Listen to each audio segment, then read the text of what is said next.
আসসালামু আলাইকুম। আশা করি আপনারা সবাই ভালো আছেন। আপনারা অনেকেই জানতে চেয়েছেন সম্রাট ভুট্টার ফলন বেশি ভালো হবে নাকি 3355 পাইনের ভুট্টার ফলন ভালো হবে, অর্থাৎ এই দুইটার মধ্যে কোনটি ভালো।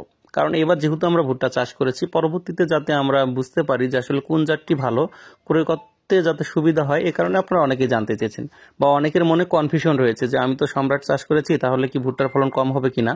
আবার অনেকে 3355 চাষ করেছি, তাহলে এইটার ফলন কেমন হবে। যদি অরিজিনাল 3355 পেয়ে থাকেন তাহলে তো আলহামদুলিল্লাহ, এটা সবচেয়ে ভালো, এতে কোনো সন্দেহ নেই।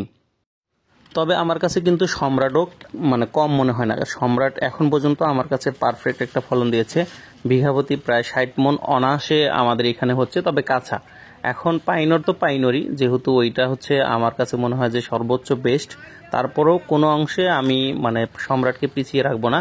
আপনারা যারা সম্রাট চাষ করেছেন, নিঃসন্দেহে যদি ভালো পরিচর্যা করে থাকেন আর রেজেকে যদি আপনার ভালো থাকে, তাহলে হচ্ছে কাঁচা অনায়াসে 60 মণ পাবেন, এতে কোনো সন্দেহ নেই।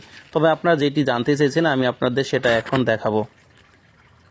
আমি দুইটি জাতি আপনাদের দেখাচ্ছি যাতে আপনারা নিজেরাও বুঝতে পারেন। এই যে এই পাশে হচ্ছে সম্রাট আর এই পাশে হচ্ছে 3355। আপনারা নিজেরাই কিন্তু বুঝতে পারতেছেন যে আসলে কোনটির কলা কেমন। তবে র্যাকেস্ট ভিতরের কিন্তু দুইটারই সেম, কালারও সেম।